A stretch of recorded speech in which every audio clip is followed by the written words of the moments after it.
Pascal Douane, élève administrateur. Je voulais, à l'occasion de cette tribune, profiter pour évoquer deux motifs d'inquiétude s'agissant de ce sujet important. Le premier, c'est que finalement, nous sommes, dans ce pays, nous sommes lents. Bon, ça a déjà été dit plus ou moins, puisque Monsieur le secrétaire général ne l'a pas précisé, mais la RGPP, qu'est-ce que c'est? C'est la prise en compte de la décentralisation qui a démarré en 82, et la RGPP, a été déclenchée l'année dernière. Il a fallu 20 ans à l'État pour tenir compte de cette modification substantielle du paysage administratif français. Deuxième point, nous n'avons pas la culture de l'évaluation dans ce pays, ou si peu. Je pense que le débat portant modification des collectivités locales en particulier serait facilité s'il y avait une évaluation des résultats concrets de la décentralisation dans ce pays. Ce qui me fait argumenter dans ce sens, c'est effectivement ce débat ou ce non-débat initié par le dossier, l'étude de KPMG, 0,7%. Je rappelle d'ailleurs entre parenthèses que l'étude KPMG a été commanditée par les départements. Ceci peut expliquer cela aussi. Je ferme la parenthèse.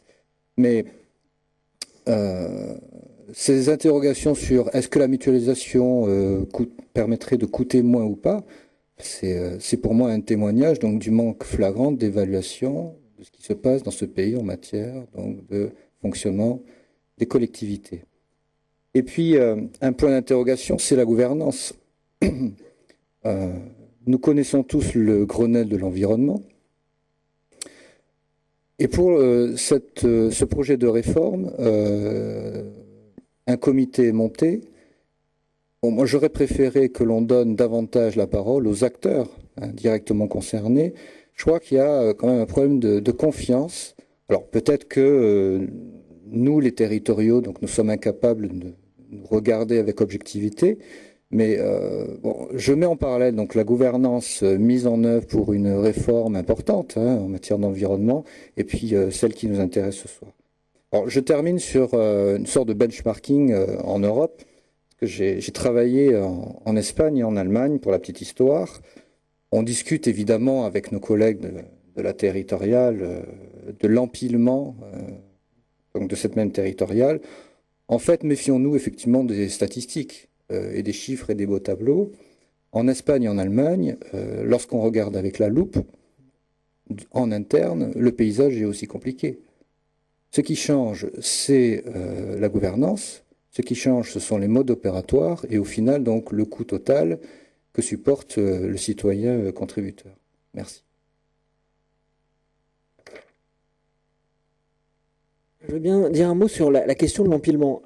Ça me fait penser effectivement à une réflexion, c'est que il me semble que il y a un élément important à prendre en compte qui est moins le nombre des structures que les relations qu'elles entretiennent entre elles, et en particulier la hiérarchie qu'on accepte ou non entre ces structures.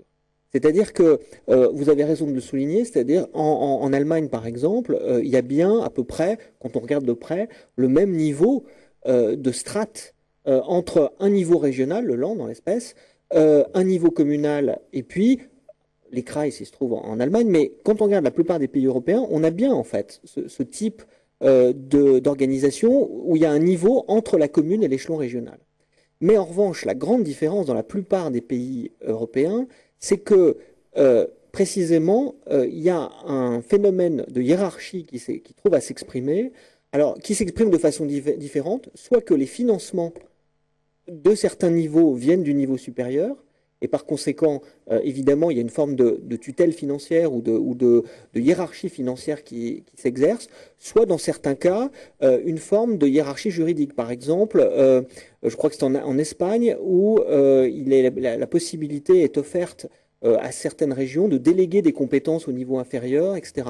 Donc, il me semble que, alors peut-être que le rapport Balladur, justement, en supprimant la clause générale de compétences pour tel niveau de collectivité introduit de fait une forme de hiérarchie. Puisque ça veut dire que vous aurez peut-être des échelons qui auront tous les pouvoirs et d'autres qui auront des pouvoirs plus modérés, et de sorte qu'ils seront bien peut-être dépendants des autres niveaux pour certaines de leurs actions. Donc je crois que, en effet, la question de la hiérarchie entre les niveaux d'administration en est une. Mais c'est la raison pour laquelle une autre piste a été évoquée, qui consistait à dire on garde la clause de compétence générale pour les régions et les communes. En revanche, pour les départements, on va vers un système qui est peut-être plus encadré, proche de l'établissement public, et que le département devient une sorte de circonscription administrative d'action justement pour les actions de proximité. Mais en revanche, la collectivité territoriale de plein exercice reste la région. Alors, c'est d'ailleurs une des questions qui peut se poser dans le cadre du débat typiquement alsacien de la collectivité unique. C'est-à-dire que, en fait, qu'est-ce que ça veut dire une collectivité unique? Est-ce que ça signifie une collectivité en fait régionale exclusivement?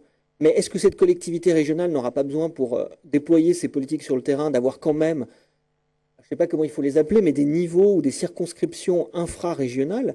Alors, est-ce que ce sera des niveaux proches des départements actuels, avec moins de pouvoir, etc. Donc, je pense que cette question de la hiérarchie est quand même décisive, et elle peut être aussi une réponse, en tout cas, à cet empilement des collectivités si on décide de ne pas supprimer un niveau. S'il y a une collectivité unique en Alsace, a priori, le problème de la hiérarchie ne se posera plus. Donc, ça serait peut-être pas mal. Mais à côté de ça, sur la hiérarchie aussi, toujours, dans diverses lois datant de quelques années, depuis les années 90, une notion de chef de file qui s'est développée. Et on a pu constater que c'était assez difficile à mettre en œuvre et que les résultats concrets au niveau de l'amélioration de l'action des différentes collectivités locales n'étaient pas forcément très très forts, très prégnants.